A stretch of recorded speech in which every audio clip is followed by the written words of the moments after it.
Thank you. बहुत बहुत धन्यवाद चावड़ा जी। और मंचासीन हमारे मेंटोर तिवारी सर को प्रणाम, ठाकुर साहब, सोहन भैया, मेरे साइड में जोशी जी हैं। आज हम यहाँ पे उपस्थित हुए हैं सभी, उसके पीछे कोई ना कोई कारण है। बिना कारण से हम यहाँ पे नहीं आया है। वो कारण क्या है हमें समझना है। अभी तक आपने समझा होगा, जितनी भी चीजें आपने देखी होगी, हम डेली अगर अखबार उठा के देखते हैं या न्यूज देखते हैं तो उसमें सिर्फ एक ही चीज आती है, समस्या। देखा होगा ना आपने, समस्या ही, उसके अंदर समस्या के अलावा कुछ भी नहीं होता है।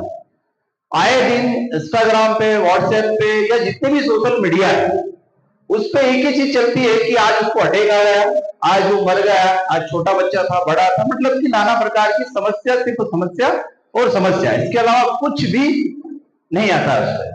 तो आज हम समस्या पे नहीं, समाधान पे बात करने के लिए इकट्ठा हो रहे हैं कि ये समस्या जो आ रही है ये क्यों समस्या आ रही है। देखिए, जितनी भी समस्या हमारे जीवन के अंदर होती है यहां से पैदा होती है, हमारे दिमाग से पैदा होती है। कुछ एक्सीडेंट होते हैं, यूं कहें कि एक्सीडेंट भी यहीं से स्टार्ट होता है। क्योंकि अगर हम कोई कार चला रहे हैं या कोई भी व्हीकल अगर चला रहे हैं और हमारा ध्यान रोड पे नहीं है तो सामने वाला बेकसूर भी अगर होगा तो पड़ जाएगा।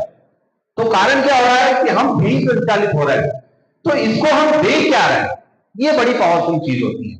अब ये पावरफुल चीज होती है तो हमें समझना पड़ेगा कि ये चीज जो संचालित हो रही है इसके अंदर जा क्या रहा है। मेरे हिसाब से यहाँ पे लगभग जो बैठे हुए हैं शिक्षा विभाग से हैं, सारे लगभग 90% शिक्षा विभाग से हैं। मतलब कि आप भविष्य के निर्माता हो, आने वाला समय आप तय करेंगे कि कैसा होगा। तो अगर हम इस बात को क्लियर समझ जाएं कि हमारा जो मस्तिष्क होता है इसके अंदर अगर अच्छी चीज जाएगी तो 101% हमारा जीवन अच्छा होगा। लेकिन ये अच्छा और बुरा, ये ताजा या बासी जो अभी दिखा है इन्होंने, ये संचालित कैसे होता है। जैसे चर्चा हो रही थी या अभी हम बात करें, 70% हमारे शरीर के अंदर पानी, 70%। ये आज से नहीं है, हमारे ऋग्वेद के अंदर बताया गया है, मतलब हमारे शास्त्रों के अंदर इस चीज का वर्णन है और साइंस भी इस चीज को प्रूव कर चुका है। तो यहाँ पर दो चीज प्रूव हो रही है। नंबर 1, ऋग्वेद मतलब कि जो हमारा धर्म है, जहां से हम चले हैं, सनातन धर्म चला है, वहीं से ये बात तय होगी कि हमारा जो शरीर है 70% पानी से बना हुआ है, जो पृथ्वी के अंदर जितना है। और साइंस भी इस बात को प्रूव कर चुका है। तो दोनों चीज सेम हो रही है। अब ये 70% अगर पानी और ऑर्गन की अगर बात करें हम, तो हमारे दिमाग के अंदर लगभग 83 के लगभग में पानी परसेंटेज। मतलब क्या हो रहा है कि जिसके अंदर जो चीज ज्यादा मात्रा में है वो चीज की जो क्वालिटी होगी वही चीज हमारा दिमाग रहेगा। आज की डेट में अगर हम देखें, अगर दिमाग के अंदर या हमारे शरीर के अंदर हम डाल क्या रहे हैं, समस्या डाल रहे हैं या समाधान डाल रहे हैं? क्या डाल रहे हैं हम, समस्या या समाधान? आप ईमानदारी से बताइए, अगर हमारे शरीर के अंदर हम समस्या डालेंगे तो हमारे दिमाग के अंदर क्या आएगा? समाधान आ सकता है? समाधान कभी भी नहीं आ सकता, समस्या आएगी, क्योंकि डाली हम समस्या रहेगा, मेजोरिटी जिस चीज की रहेगी। तो आज समस्या हमारे जीवन के अंदर बन चुका है पेस्टिसाइड, जिसे हम भली भांति जानते हैं। आप और हम किसान हैं और जो क्षेत्र है यहाँ पे भर सिर्फ इसी क्षेत्र की बात नहीं कर रहा हूँ, स्टार्टिंग हुई थी पंजाब से 1985 में, 1985 के लगभग में हरित क्रांति आई थी। और हरित क्रांति के बाद में धीरे धीरे करके पेस्टिसाइड ने जगह बनाई। और आज की अगर जो समय है उसमें हम देखें तो मालवा से चलकर बीमार तक ये केमिकल बिछा दिया है, थोड़ा बहुत मात्रा में बिछा दिया है। तो पेस्टिसाइड हमारी मजबूरी है। बड़ा कारण क्या है? क्योंकि अगर पेस्टिसाइड हम नहीं डालेंगे तो हमारे जीवन के अंदर जो खूबसूरती, जैसे कि फल, फ्रूट या सब्जियां, जो खूबसूरत हमको नहीं दिखेगा तो हम खरीदेंगे, तो हमारा व्यापार नहीं बढ़ेगा, किसान भाइयों को व्यापार नहीं बढ़ेगा। तो ये हमारी मजबूरी बन गई है। अब ये मजबूरी बन गई है, हम सक्षम हो गए हैं। सक्षम होने के बाद में हमने घर बना लिया। तो ये घर भी अगर हम देखें तो इसके अंदर भी केमिकल है। वो सीमेंट के रूप में हो सकता है, टाइल्स के रूप में हो सकता है, या आचार विचार के रूप में हो सकता है। तो ये केमिकल, दूसरा केमिकल। तीसरा, हमारे घर के अंदर हम कहीं भी देखें, किसी भी बर्तन को अगर हम हाथ लगाएंगे तो प्लास्टिक के बर्तन हमारे घर के अंदर यूज होने लगे हैं। और मजे की बात देखो कि पहले जाजम पे बैठा जाता था, कई लोग जानते होंगे जाजम को।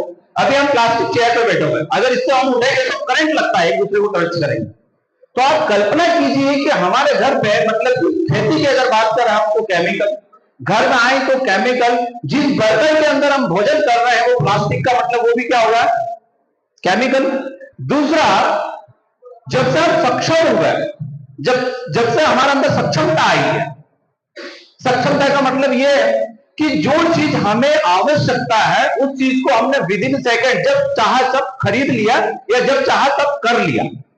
तो सक्षमता तब से आई है हमारे जीवन के अंदर, तब से भी थोड़ी सी हमारी प्रॉब्लम बढ़ गई है हेल्थ को लेकर। साधन तो हमने जुटा लिए हैं कई सारे।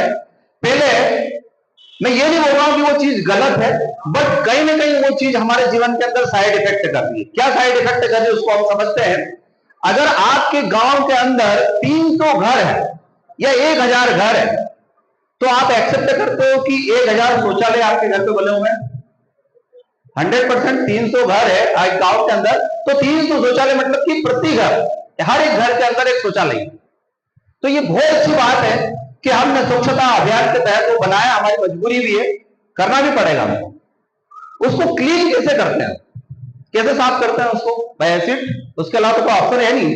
गरीब आदमी 10 रुपए लीटर का एसिड लाता है और अमीर आदमी लाइटोल या हार्पिक लेके आता है, नहीं कि महंगा एसिड लेके आता है, लेकिन है तो एसिड ही। और मजे की बात देखिए आप कि हम सब मिलकर इस अभियान में, मैं अकेला नहीं हूं या आप अकेले नहीं हो, हम सब है, हम सब मिलकर क्या करते हैं, गांव के अंदर जितनी भी लेट बात बनी हुई है, एक गांव कम से कम 10 लीटर रोज प्रतिदिन एसिड उतार रहा है डायरेक्ट। पहले के जमाने में ऐसा नहीं हुआ करता, ना तो पेस्टिसाइड था ना प्लास्टिक था। आप देखिए हम जीतने के लिए जाया करते थे तो लोटा या ग्लास हाथ में लेके जाते थे, अभी प्लास्टिक वो आ गए। तो वहां से लेकर हमारे घर के अंदर क्या घुस चुका है, पेस्टिसाइड, केमिकल, एसिड। और ये जितनी भी चीजें मैं बता रहा हूं आप गूगल करके देखिएगा, ये सिर्फ और सिर्फ समस्या है, इसके अलावा कुछ भी नहीं है। अगर ये समस्या बनी रही तो आप बताइए कि हमारे जीवन के अंदर या हमारे दिमाग के अंदर क्या पैदा होगा? सिर्फ समस्या।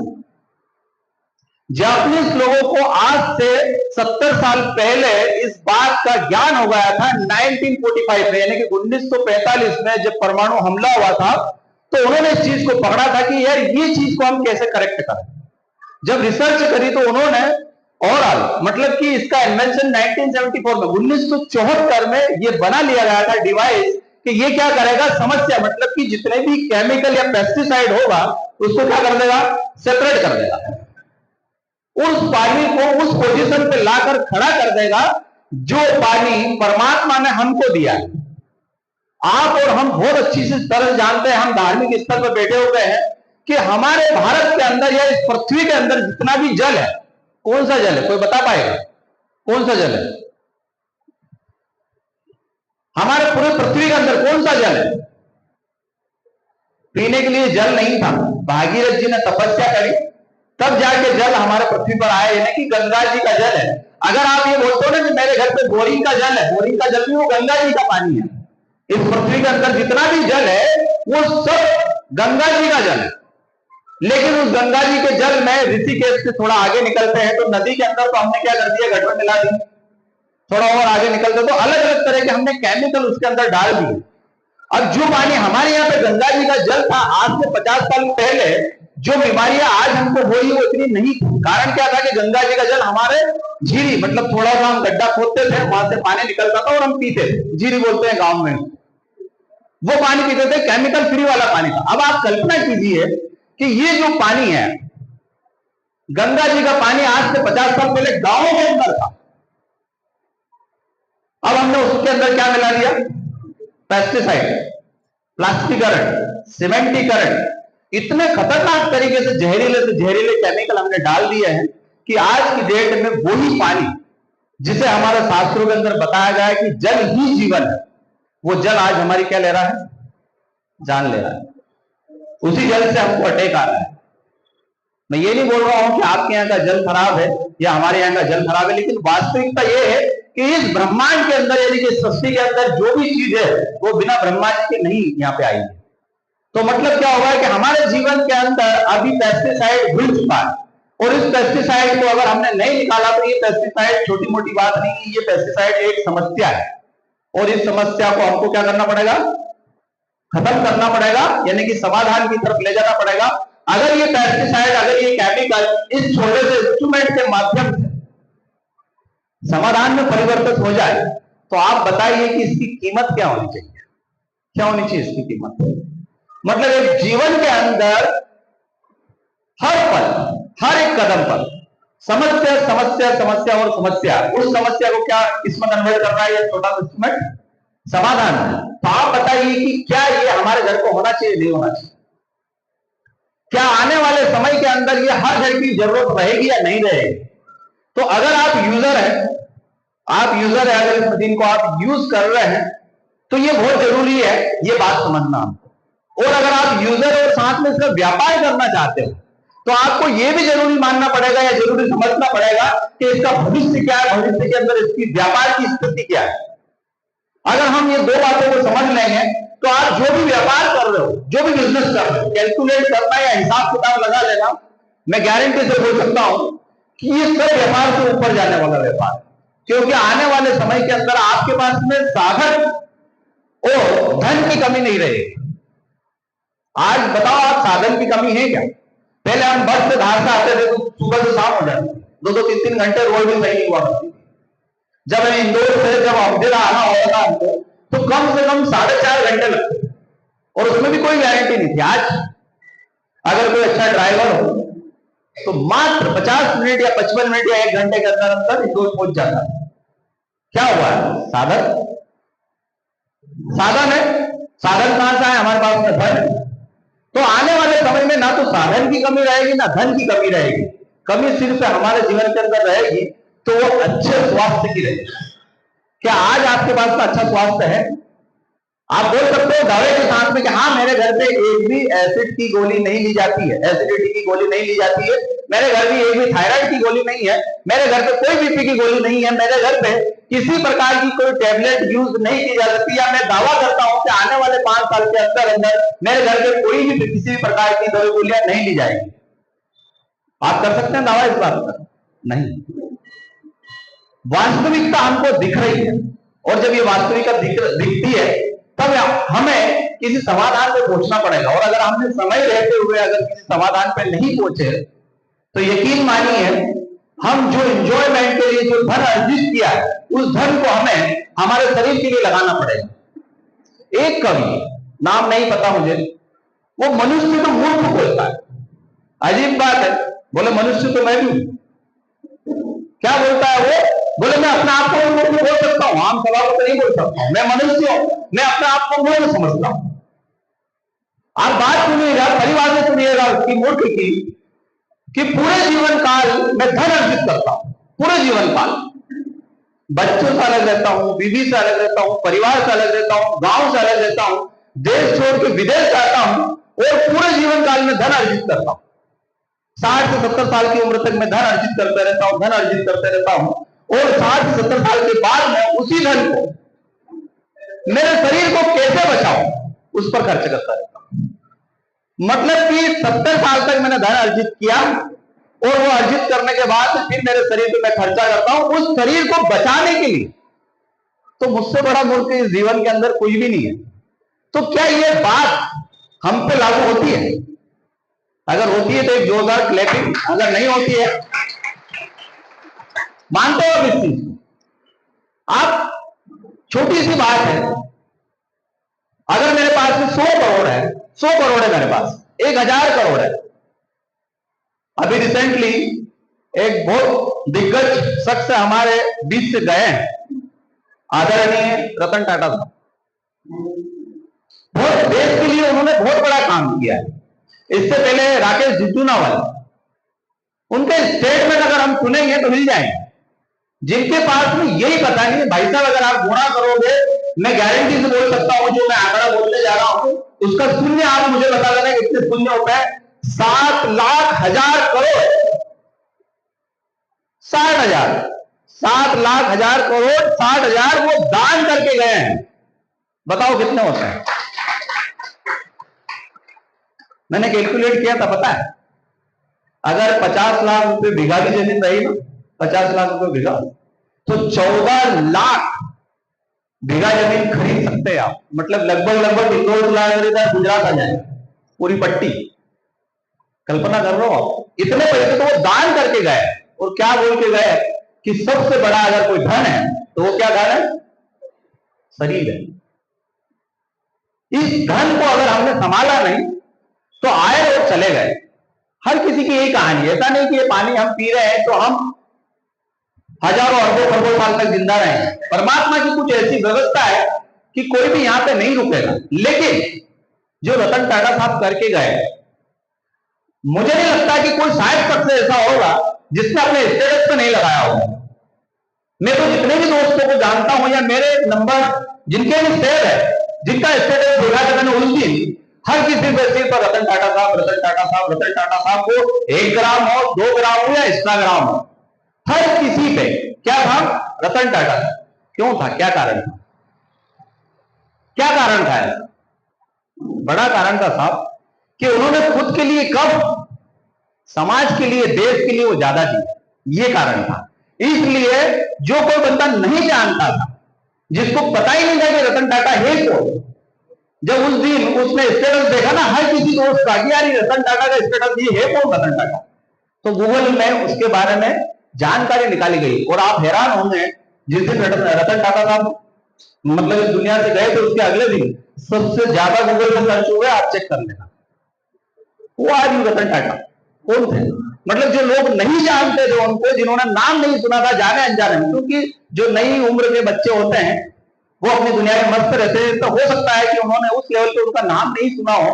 तो उन बच्चों ने उनको रिसर्च किया था कि ये रतन टाटा कौन थे, और वो कैसे रिसर्च किया पता है उन्होंने?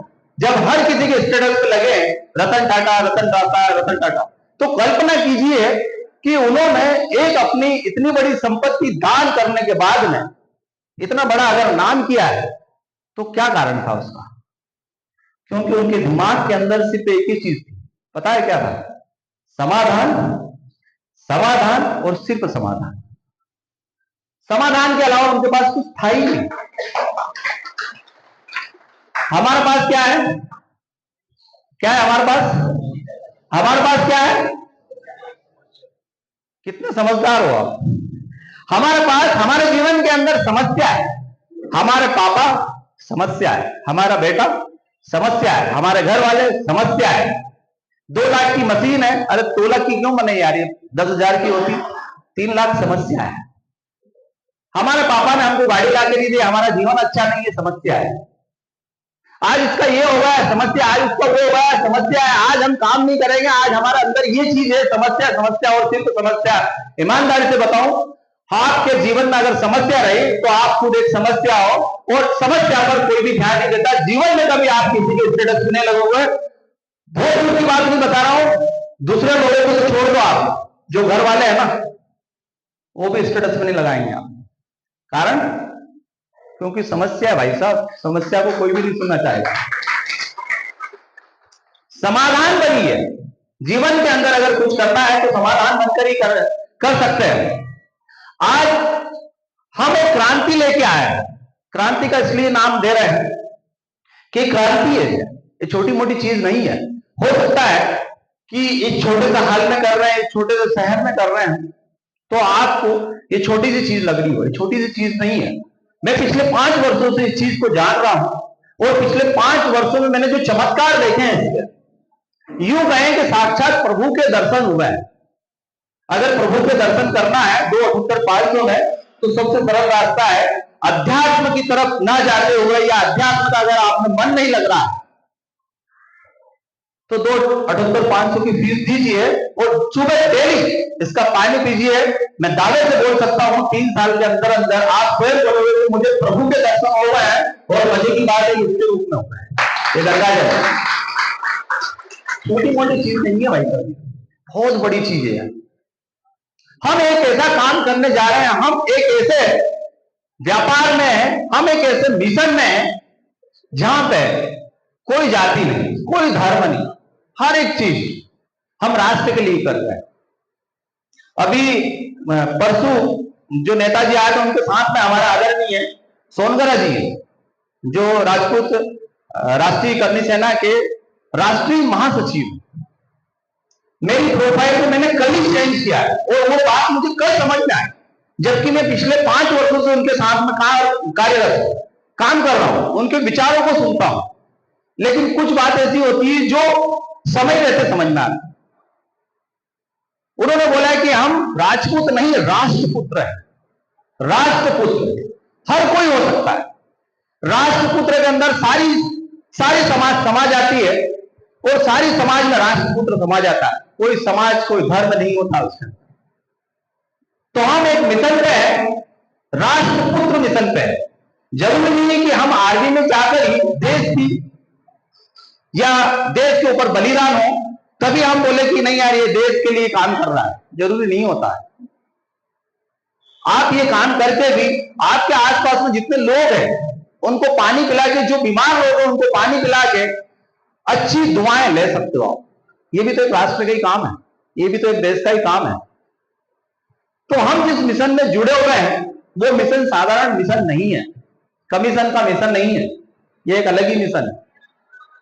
मैं चाहूंगा कि ये जो मिशन है हमारे जहन के अंदर, ये मिशन एक समाधान के रूप में हो। आपके जीवन के अंदर कोई समस्या बचे ही ना।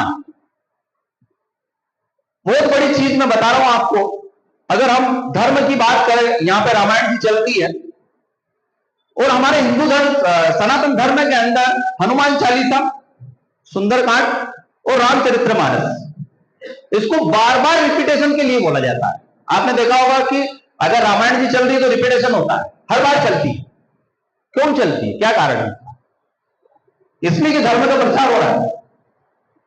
किस लिए चलती है? इसलिए कि उस रामायण के अंदर सर्वस्व है।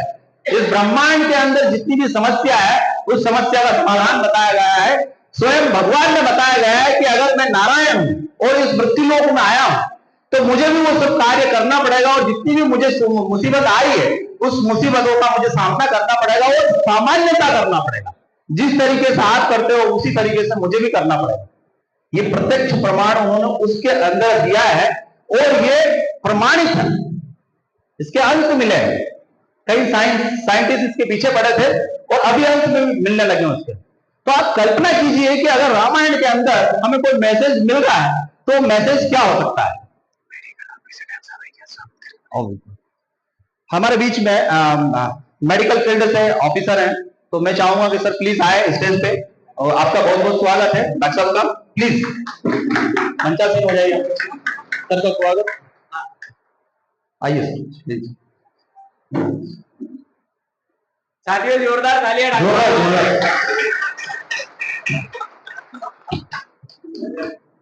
जी थैंक यू सो मच। मैं बात कर रहा था रामचरितमानस की। बहुत अच्छी बात है। मैं डॉक्टर साहब का हृदय से इसलिए स्वागत करना चाहूंगा कि मुझे साइंस की नॉलेज नहीं थी। डॉक्टर साहब आ गए तो प्रमाणित करेंगे उस बात को। तो जोरदार क्लैपिंग डॉक्टर साहब के लिए, जोरदार, बिना कंजूसी। रामचरितमानस के अंदर जब लक्ष्मण जी को शक्ति लगी थी, सब भ्रमित हो गए थे। इवन राम भगवान भी भ्रमित हो गए क्या होगा, लेकिन उसका समाधान था और ये समाधान पहले से ही था। समाधान क्या था? संजीवनी बूटी। संजीवनी बूटी क्यों बने उसके पीछे का कारण समझिए आप। क्योंकि जो मेघनाथ को मारने वाला था, मेघनाथ ने वरदान लिया। क्या वरदान लिया था पता है आपको? कि जो 14 वर्ष तक जिसने निंद्रा का त्याग किया और ब्रह्मचर्य का पालन किया, 14 वर्ष तक जिसने निंद्रा को त्याग दिया, जो सोया नहीं और जिसने ब्रह्मचर्य का पालन किया, वही व्यक्ति किसको मार सकता है? मेघनाथ। मतलब मेरे हिसाब से तो मृत्युलोक में ऐसा कोई व्यक्ति था ही नहीं। लेकिन ये समस्या थी, मेघनाथ एक बहुत बड़ी समस्या थी। अगर इसका तोड़ नहीं मिलता तो आप बताइए जितने भी लोग हम बैठे हुए हैं, किस शासन में राज करते हम, किस शासन में जीते हम? राम राज्य में जीते क्या? रावण राज्य में जीते, क्योंकि मेघनाथ के बाद तो रावण का नंबर आया। तो मेघनाथ का तोड़ क्या बना था? लक्ष्मण जी। लक्ष्मण जी 14 वर्ष तक सोए नहीं थे और 14 वर्ष तक उन्होंने ब्रह्मचर्य का पालन किया। तो मतलब हाँ, भोजन भी नहीं किया था। बहुत बहुत धन्यवाद गुरु जी। तो आप कल्पना कीजिए कि इस ब्रह्मांड के अंदर परमात्मा ने रामचरित्र मानस में जितने भी हमारे शास्त्र है, उन शास्त्रों के अंदर हमें यह दे दिया, प्रमाणित कर दिया है कि इस ब्रह्मांड के अंदर कोई भी समस्या हो उससे पहले समाधान है। तो मेघनाथ आए थे, लेकिन उससे पहले कौन थे? लक्ष्मण जी थे। तो मतलब इस ब्रह्मांड के अंदर समस्या है ही नहीं। समस्या कहां है? सिर्फ यहां है। साइकोलॉजी हमारे दिमाग के अंदर समस्या होती है, बाकी कोई समस्या नहीं होती। तो आप कल्पना कीजिए कि अगर 83% पानी है हमारा ब्लड के अंदर, तो ये ब्लड के अंदर जब हम पानी पीते हैं तो पानी कौन सी क्वालिटी का होना चाहिए? समाधान वाला या समस्या वाला? समाधान वाला होना चाहिए, समस्या वाला होना चाहिए? समाधान वाला होना चाहिए। अगर समाधान वाला पानी होगा तो हमारे जीवन के अंदर कोई समस्या बचेगी नहीं। और इसका प्रूफ मैं देने जा रहा हूं। इसका प्रूफ मैं स्वयं, मेरे जीवन के अंदर आप कोई समस्या है ही। मुझे कभी जीवन में ये विचार नहीं आएगा कि मुझे पर्दे से लटकना है, चाहे जितनी भी मुसीबत आए, क्योंकि मुझे पता है परमात्मा ने समाधान दिया है, समस्या नहीं दी है।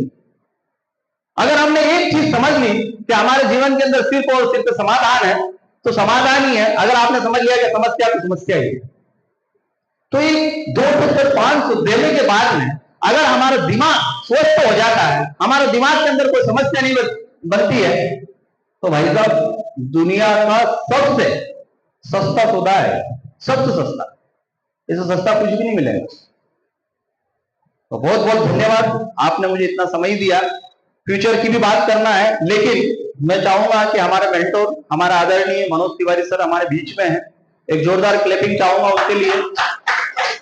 मैं सर के लिए थोड़ा सा, मैं चावड़ा जी तो देंगे ही से परिचय उनका, थोड़ा सा मैं अपनी तरफ से कुछ बोलना चाहूंगा उनके लिए कि मेरे जीवन को जो 360 डिग्री से परिवर्तन किया है, तो वो उसमें सर का सबसे बड़ा रोल है। मैं जो आपके सामने खड़ा हूं, बोल रहा हूं, जो भी बोल रहा हूं, मेरे एक एक शब्द सर की कृपा है। सर ने हमारे लिए जो त्याग किया है, सर का ऑफिस LIC पर है और सर का ड्रीम था कि हमारा ऑफिस किराए पे नहीं होना चाहिए, जिसके लिए 2 साल इंतजार किया। 2 साल इंतजार किया और खुद का खरीदा BRT के। आप थोड़ा सा रेट पूछ के आना, इंदौर जो BRTC है, मेन रोड C21 विजयनगर वाली लाइन में स्वयं खरीदा है, स्वयं डेवलप किया और लोगों के लिए वहां पे 6 मशीन लगाई है समाज सेवा के लिए। और सर ने 1.5 करोड़ का खर्चा कर दिया है आप और हमारी सुविधा के लिए। सर कई बातें ऐसी हैं, सर अगर नहीं होते तो शायद बिजनेस चलता। मैं ये नहीं बोल रहा हूं कि मेरा बिना बिजनेस नहीं चल सकता था या मैं नहीं होता तो कुछ भी नहीं होता, लेकिन हाँ मैं नहीं होता अगर सर नहीं होते। तो ऐसे मेंटोर हमारे बीच में है आदरणीय मनोज तिवारी सर, उसके लिए बहुत बहुत धन्यवाद सर, बहुत बहुत धन्यवाद।